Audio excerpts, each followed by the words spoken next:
Halo rekan-rekan profesional, saat ini Anda akan menyaksikan video sesi Dynamic Talk. Tim Deco Learning akan berbincang dengan narasumber yang sudah expert di bidangnya. Bagi rekan-rekan profesional yang belum subscribe YouTube channel ini, jangan lupa untuk klik tombol subscribe dan nyalakan lonceng notifikasinya ya, agar selalu up to date dengan video-video terbaru dari kami. Selamat menyaksikan video ini ya. Halo rekan-rekan profesional, selamat datang kembali di video Dynamic Talk by Deco Learning Akoladia Group.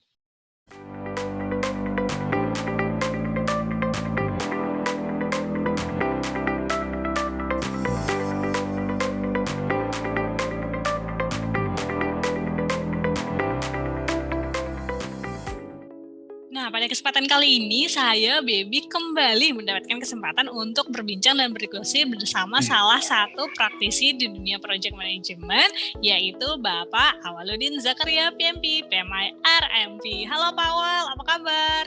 Halo Pak Baby, apa kabar? Alhamdulillah, baik. Alhamdulillah, sehat Apa ya Pak kabar? ya, saya juga Alhamdulillah sehat.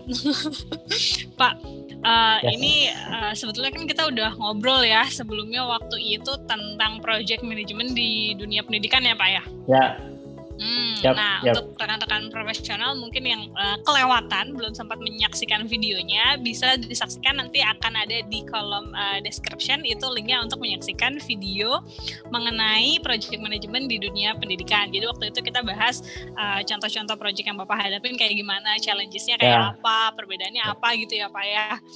Betul. Nah, Pak, waktu itu kan aku sempat mention nih, gara-gara kesebut nama Bapak ada PMP sama PMI RMP. Nah, itu aku curious, kenapa sih Bapak nih yang notabene PM-nya itu di dunia pendidikan yang mungkin belum terlalu banyak atau belum terlalu banyak orang familiar gitu ya dengan project di dunia pendidikan, terus memutuskan untuk justru mengambil sertifikasi PMP sampai juga tambahannya tadi ada PMI RMP gitu. Ya. Tapi aku nggak mau nanya yang PMP ya Pak. Oke. Soalnya udah kemarin kebanyak. Iya. Betul, udah banyak juga kan yang sharing soal pengalaman atau journey-nya mereka ngambil sertifikasi PMP. Nah, PMP. sekarang aku mau tanya, kebetulan belum banyak juga yang sharing mengenai sertifikasi RMP-nya gitu. Nah, Siap. Pak, boleh nggak diceritain kenapa Bapak tertarik untuk ngambil sertifikasi PMI RMP ini? Oke. Terima kasih Mbak Baby. Ada beberapa alasan sih, tapi yang paling penting adalah saya pribadi adalah tipikal orang PM ya. PM yang yang banyak hal-hal bias secara kognitif yang mempengaruhi decision ketika membuat keputusan demi keputusan di project, which is gampang ke sesuatu atau selalu melihat hal-hal positif atas sebuah event atau kejadian yang harusnya PM dalam posisi yang cukup netral, tidak over optimism tapi juga tidak benar-benar nyepelek kayak begitu. Jadi saya pribadi butuh memaksakan diri begitu untuk lebih tahu mengenai risk management, karena saya terus terang bukan senatural orang resiko. Saya impulsif, cenderung gerusa-gerusu bahasa Jawanya, cenderung ya kind of seperti itu lah intinya. Mbak Baby mungkin juga tahu. Nah, which is nggak bagus dalam project karena itu ritme yang tidak diinginkan. Kenapa? Lalu saya memaksakan diri untuk lebih dalam tahu mengenai risk management, dan salah satu tipsnya adalah menjerumuskan diri sendiri. Jadi saya langsung bayar waktu itu $500 atau $600 langsung coba untuk take exam dan memaksakan diri, dan terpaksa jadi harus belajar dan akhirnya tahu banyak hal. Tetap menggunakan referensi yang sama di PMBOK, tapi sense-nya jadi lebih terbangun. Saya pikir itu sih motivasi utama terus ambil RMP. Oh, okay. Tapi kalau secara, kan tadi sama-sama dari PMBOK ya, apa ada perbedaan khusus atau secara umum sama gitu Pak? Lebih dalam. Okay. Jadi referensinya tetap sama, dan kita tahu bahwa ada chapter khusus kan tentang risk management di salah satu knowledge areas, dan bicara soal risk kan sebenarnya kan dia ada di mana-mana. ada di semua knowledge areas juga. Dan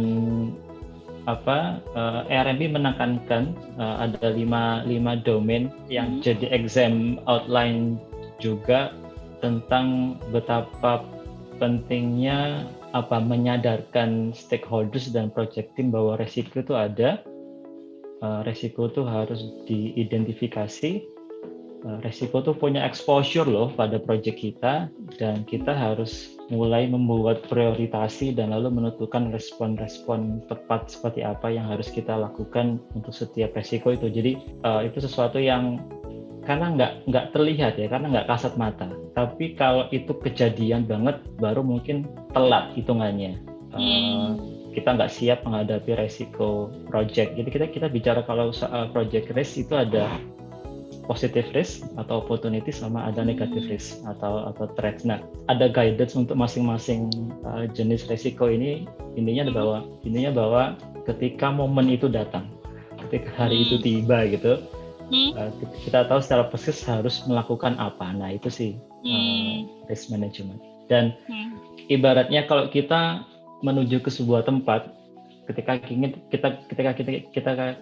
kita pengen melaju lebih cepat atau sangat cepat, sebenarnya risk management itu punya peran untuk memastikan bahwa kita dan anggota tim kita dan juga stakeholders itu tiba di tujuan dengan goals yang diinginkan dengan kondisi yang utuh, tidak compang-camping. Jadi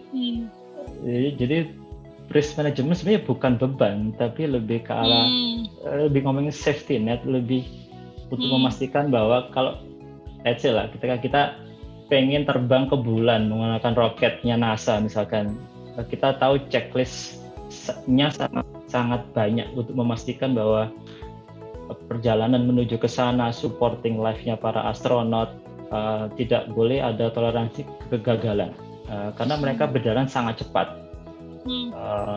Kita naik roller coaster misalkan dengan kecepatan 60-70 km per jam, itu juga safety-nya sangat dipikirkan, resikonya sangat diindahkan. Ada safety belt, ada macam-macam lah. Sebenarnya makin cepat pace-nya project, justru risk management itu makin dibutuhin.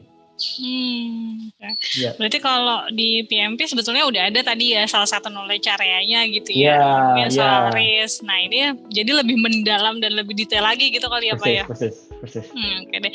Nah Pak, tapi kalau misalkan orang mau kayak Bapak nih ngambil RMP, apakah harus PMP dulu atau bisa langsung RMP? Tidak harus PMP karena persyaratan untuk apply kredensialnya sama seperti requirement yang dibutuhkan untuk ambil PMP, persis sama, tidak ada isu mengenai harus PMP dulu, bisa langsung jump in ke RMP. Mungkin ini personal opinion ya, risk management yang dikenalkan oleh PMI itu melingkupi semua knowledge areas dan proses group yang ada di PMBOK, dan satu hal mungkin yang boleh saya katakan wajib adalah memahami secara persis yang ada di PMBOK, dan salah satu jalannya adalah menempuh PMP, pun tidak harus exam juga, tapi kalau pengen memastikan ambil PMP dulu, dan kalau kita bisa melalui cobaan itu dengan baik, nah barulah saya yakin RMP tidak akan se-challenging kalau teman-teman langsung memutuskan lompat ke RMP tanpa melalui sertifikasi PMP. Tapi kalau tipikal soalnya sendiri itu Pak, kan kalau PMP kebanyakan case study ya, misalkan kamu PM dalam situasi begini ketemu begini harus ngapain, kayak gitu. Kalau RMP sendiri apakah kayak misalkan teori base atau kayak gitu juga, kasus juga? Studi kasus, kasus dan sangat abstrak. Jadi ya kita bicara mengenai let's say qualitative risk analysis sama quantitative risk analysis dengan berbagai metode yang diperkenalkan oleh PMBOK dalam pada itu. probability impact matrix atau yang lebih advance lagi Monte Carlo and so on, hanya 1-2 soal.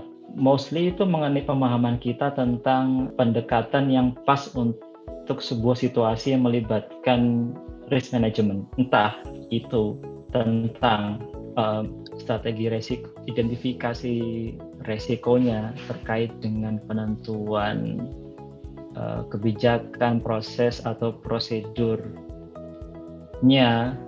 lalu terkait dengan identifikasi sampai, jadi planning dulu, identifikasi sampai level responsnya. Terus yang kedua adalah tentang stakeholder engagement,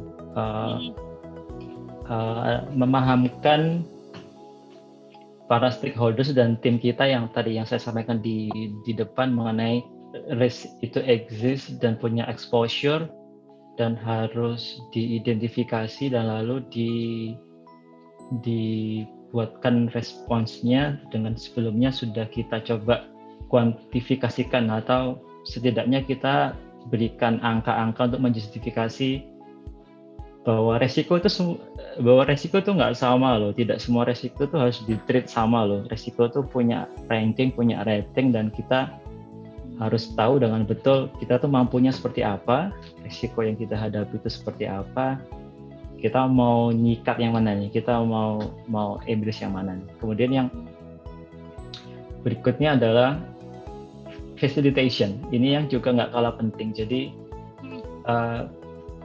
sebagai PM, tugas kita di risk management during the project mungkin lebih banyak menjadi facilitator.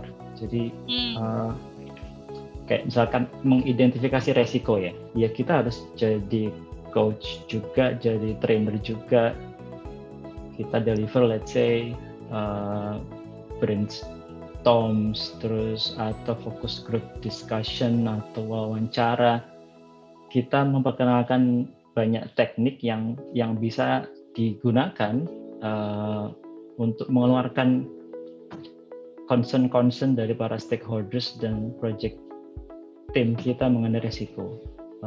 Nah, berikutnya lalu mengenai reporting, bahwa penting untuk selalu melaporkan perkembangan atas risk response yang telah dibuat sama-sama itu setiap saat.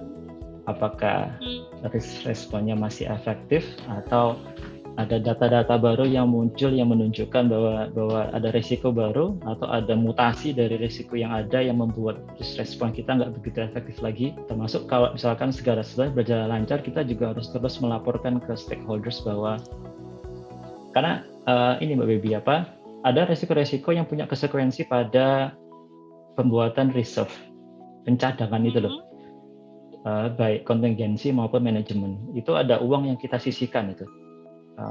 Nah, itu kalau misalkan risikonya sudah nggak ada, reserve itu bisa didispose, bisa dikembalikan lagi. Jadi itu juga harus terus diupdate, biar posisi budget juga merefleksikan kemampuan PM untuk hal-hal yang lain yang bisa jadi tidak selalu berhubungan dengan resiko. Oke, berarti tadi kurang lebih sama ya kayak PMP ya, lebih ke studi kasus, dan tadi ada beberapa outline atau yang pada saat Bapak ujian kira-kira kayak gambarannya kayak gitu lah ya gitu ya Pak ya. Yap. Tapi buat saya pribadi memang challenging banget. Jadi saya sering tertawa sendiri ketika di ruangan karena melihat soalnya itu come on, maksudnya bagaimana? Ada sekitar 20-30 pertanyaan yang saya skip langsung karena saya have no idea harus menjawab apa pada saat itu. Jadi percayalah, contract management itu juga bagian dari resiko kan, time material atau fixed price and so on itu sebenarnya juga bagian dari risk management mengenai procurement. Lalu ada earned value analysis juga, banyak hal-hal yang bisa dihafal lah ya, quote and quote, mudah untuk dipelajari, tapi pertanyaan-pertanyaan RMP saat itu benar-benar men-challenge pemahaman kita mengenai, tadi aku bilang empat domain ya, sebenarnya ada 5 domain, cuma satu saya lupa di bagian yang terakhir. Intinya mengenai itu di exam outline dan bisa diunduh di pmi.org, pemahaman yang utuh tentang bagaimana seorang PM approaching risk management secara baik dan benar. Nah, itulah. Ya, betul. Jadi untuk detailnya mungkin nanti rekan-rekan profesional yang tertarik bisa ke pmi.org ya Pak ya. Nanti bisa di-download itu RMP handbooknya dan juga ada outline examnya juga ya. Gitu. Betul. Betul. Nah Pak, tapi dengan segala challenges-nya itu tadi, menurut Bapak worth it nggak sih setelah Bapak dapat RMP ini, baik untuk personal Bapak atau kerjaan atau juga pengaruhnya sama tim gitu, ada worth it nggak sih? Worth it karena saya pribadi impulsif, jadi saya suka gampang tidak mencoba. Jadi gini, mungkin kapan-kapan bisa kita bahas mengenai cognitive bias. Jadi boleh. Juga aku catat dulu. Iya. Jadi ada 8 breakdown dari yang namanya cognitive bias. Itu juga ada di exam online di domain mengenai risk facilitation. Jadi hal yang perlu diperhatikan oleh PM adalah memastikan tidak terjadi bias kognitif dari para pihak yang sedang melakukan diskusi. Jadi yang ada 8 breakdown, mungkin salah satunya bisa tak sampaikan itu mungkin ini bandwagon effect. Jadi ketika diskusi kita tahu bahwa langkah yang diusulkan itu sebenarnya bukan langkah yang baik. Jadi itu sudah pemahaman bersama bahwa itu sebenarnya langkah yang mau kita ambil itu sebenarnya atau yang diusulkan itu sebenarnya bukan langkah yang tepat.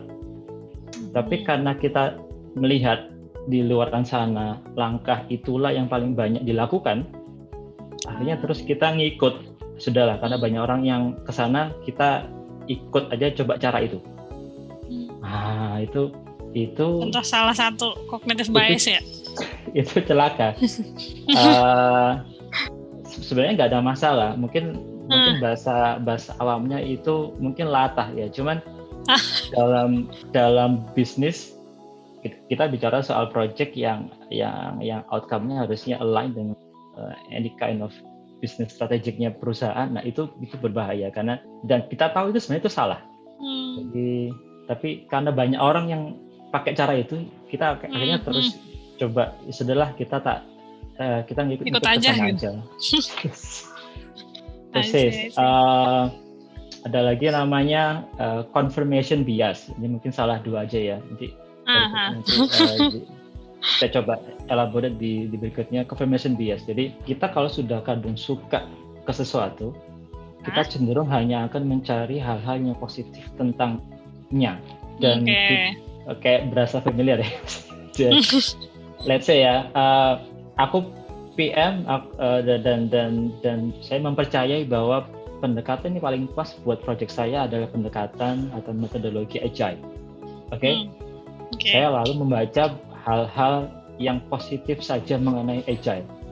Saya mengabaikan atau tidak mengindahkan hal-hal real feedback dari para PM yang tidak oke tentang agile atau bahkan meniadakan sama sekali berita buruk. Aku nggak mau baca berita buruk apapun mengenai implementasi agile.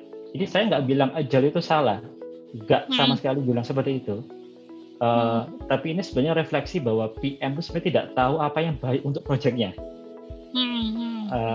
Karena itu sebuah tanda ketika dia tidak mau berimbang melihat hal yang positif dan negatif. Tentang sebuah pilihan, itu mungkin tandanya bahwa dia mungkin sudah terjebak pada yang namanya confirmation bias. Dan itu tadi salah 2 ya Pak ya? Salah 2. Salah 3-nya ada information bias, ada salah 4 dan salah 5. Nanti mungkin kalau ada waktu lagi kita coba diskusi. Sampai salah 8? Kok Salah 8. kognitif? Persis. Oke. Ada Berarti nanti ada 8. Oke, berarti nanti lain waktu kita bahas kognitif bias ini ya, yang 8 Insya ini ya Allah. Pak ya. Siap. Oke, insya Allah. Sip. Nah Pak, sebelum kita lanjutin, aku mau call to action dulu nih ya, izin sebentar. Buat rekan-rekan profesional yang masih menyaksikan tapi belum subscribe, jangan lupa subscribe. Kalau suka videonya silahkan di like. Kalau dirasa bermanfaat nih ngomongin soal RMP, atau ternyata ada rekan-rekan lain yang ternyata lagi persiapan sertifikasi RMP, terus kayaknya perlu nih buat nonton video ini, silahkan di share linknya YouTube-nya. Kemudian kalau ada pertanyaan bisa langsung tuliskan saja di kolom komentar, nanti kita coba tanyakan ke Pak Awal gitu. Nah Pak, lanjutin ya Pak ya. Yes. Nah, kalau tadi kan udah ngomongin soal alasan kenapa Bapak mau ngambil RMP, terus worth it apa enggak setelah dapat RMP, bedanya apa sama PMP. Tapi kalau boleh nih diceritain, mungkin kan barangkali di luar sana perlu gambaran Bapak tuh journey-nya Bapak sampai akhirnya dapat RMP itu gimana sih, mulai dari persiapannya, apakah kayak harus baca buku apa aja sih, atau secara mental harus gimana, terus nanti pada saat ujiannya tuh ada berapa soal, di mana, pilihnya gimana, terus kalau udah sertifikasi harus gimana gitu, boleh dong Pak diceritain? Saya nyiapkan waktu 4 bulan waktu itu, Agustus, sudah mulai book tanggal untuk ujian November, itu 4 bulan kalau nggak salah ya. Itu Agustus 2000 berapa? 19. Oh, Agustus 2019. Oke. 4 bulan. Seperti biasa saya bagi menjadi 2. Jadi masa untuk studi, lalu masa untuk mock-up exam. Okay. Nah, 2 bulan pertama saya habiskan dengan membaca lagi PMBOK 6. Okay. Dan memang agak berbeda karena saya waktu itu kalau nggak salah masih pakai PMBOK 5 waktu PMP. Oh, oke. Yes, dan ada beberapa detail. Salah satunya adalah ada tambahan 2 risk responses untuk each. Satu tambahan risk responses untuk each resiko negatif dan positif. Yang itu nggak ada di PMBOK 5. Ya, jadi memang harus baca minimal 2 kali khatam. Minimal 2 kali khatam. 2 jam per hari untuk baca. Lalu bulan ketiga mock-up exam, saya banyak mengandalkan resources yang ada di udemy.com kebetulan, Mbak Baby. Jadi ada beberapa mock-up exam yang didedikasikan buat mereka yang mau ambil RMP, dan saya ingat waktu itu saya 10 kali take exam mock-up karena skor saya 60%, 65, 70. Mungkin tipsnya sama seperti PMP ya, more or less kalau mau save mock-up-nya harus minimal 80%. Kalau udah mencapai angka segitu, ya kemungkinan besar besok pas real exam juga akan pas. Jadi itu yang terus saya drill. Nah, pas exam yang ke-10 saya dapat 82%. Ya wes, kayaknya sudah siap. Ya, tapi itu pun ya mungkin saya beruntung aja sih, karena mock-up exam-nya itu sama sekali nggak merefleksikan yang ada di real exam. Okay.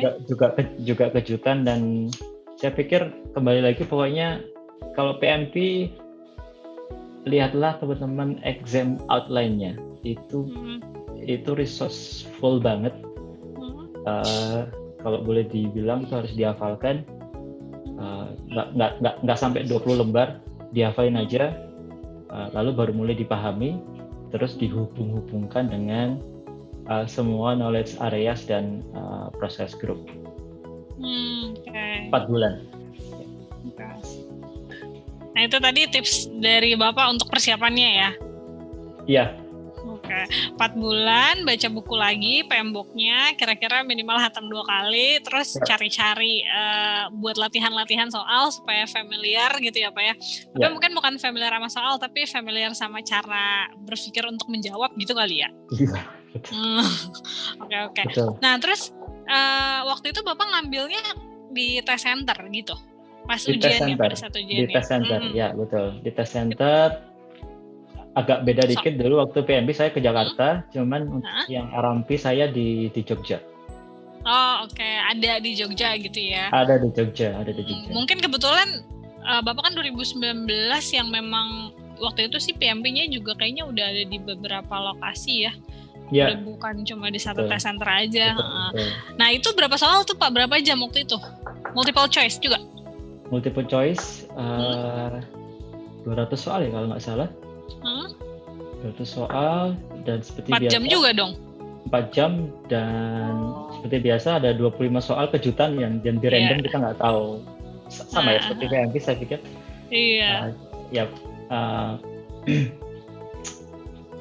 Ada tapi- pilihan jamnya juga Pak? ada pilihan jamnya juga, betul. Hmm. Cuman memang tidak seketat di tes center Jakarta karena ada metal detektor dan sebagainya. Kalau di Jogja kebetulan belum sampai segitunya. Oh enggak. Nah itu waktu itu Bapak milihnya pagi apa siang jamnya? Pagi. Kenapa? Kalau boleh ceritain kenapa? Maksudnya kan mungkin orang-orang juga ada yang aduh pagi apa siang ya, pagi takut masih ngantuk, atau misalkan siang takut lapar, atau ngantuk juga kan mau tidur siang. Atau gimana? Pagi lebih fresh ya, fresh. Oke. Dan saya kebetulan juga beberapa saat sebelum exam juga masih belajar. Ada beberapa kawan-kawan yang mungkin memutuskan sebaiknya jangan lakukan betul. itu. Ya apa istilahnya brain down ya atau apapun. Ya itu memang tipikal ya. Saya pikir Iya. buat saya pribadi saya memang masih baca aja sih Pimbok 6 sesaat sebelum ujian berlangsung. Oke. Berarti sebetulnya emang ujung-ujungnya balik lagi ke diri sendiri ya yang paling tahu ya. Apakah Iya sih, pola belajar ya, belajar betul. gitu. Kan kalau PMP udah selesai ngerjain langsung tahu tuh lulus apa enggak. Kalau RMP juga kayak gitu? Langsung. Oh langsung juga, oke. Yes. Berarti sama lah ya deg-degannya ya. Sama, dudukannya sama. Dudukannya sama. Terus kalau udah certified nih, kan kalau PMP ada maintenance-nya juga tuh ya Pak ya, per 3 tahun 60 PDU. Kalau RMP Ya. juga gitu? RMP 3 tahun tapi 30 PDU. Oh oke. 30 PDU.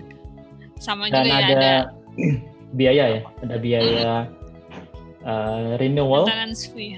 Betul, maintenance fee. Ya, betul. Sama kayak PMP ya biayanya? Belum terlihat sih di dashboard, cuman semoga lebih murah.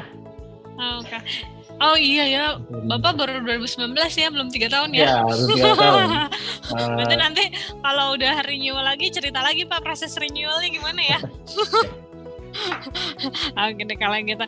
Nah Pak, nih sebelum kita mengakhiri, tadi kan Bapak udah cerita alasan kenapa ngambil, terus worth it atau enggak, terus persiapan kalau Bapak pribadi itu persiapannya kayak gimana sih? Tadi mulai butuh waktu 4 bulan, terus baca buku Pembok lagi, latihan-latihan soal, terus pada saat ujiannya kayak gimana, setelah ujiannya juga kayak gimana. Nah kebetulan Bapak belum ketemu proses maintenance ya. Nanti kalau udah ketemu proses maintenance kita sharing lagi ya Pak. Cerita lagi. Nah kalau buat misalnya nih setelah menyaksikan ini rekan-rekan profesional tertarik nih mau ngambil sertifikasi RMP, saran dari Bapak harus kayak gimana? Apa harus dipersiapkan? Ya pertama bulatin tekad bahwa saya pikir banyak hal terkait personal life yang juga punya dampak lah, karena kita tahu lebih banyak mengenai risk, alright, itu satu hal. Terlebih di professional life, kalau teman-teman terlibat langsung di project management, either teman-teman ada di projectnya atau di PMO-nya, itu yang pertama. Terus yang kedua, disiplin aja sih untuk baca hal yang godaannya besar, dan saya sarankan jangan pakai e-book. Pimbok, godaan ketika Anda online itu mengerikan. Chatting yang masuk, email yang masuk ya kan, atau itu godaannya mengerikan. Iya. Aja ya. Persis. itu godaannya luar biasa. Jadi mendingan stay offline dengan buku saja, cari waktu yang paling nyaman, 1,5 jam sampai 2 jam per hari, minimal 2 kali khatam PMBOK 6. Habis itu terus silakan cari resources yang banyak bintangnya, yang ratingnya cukup oke di udemy.com. Bisa jadi nanti sudah ada resources yang lainnya juga. Asah terus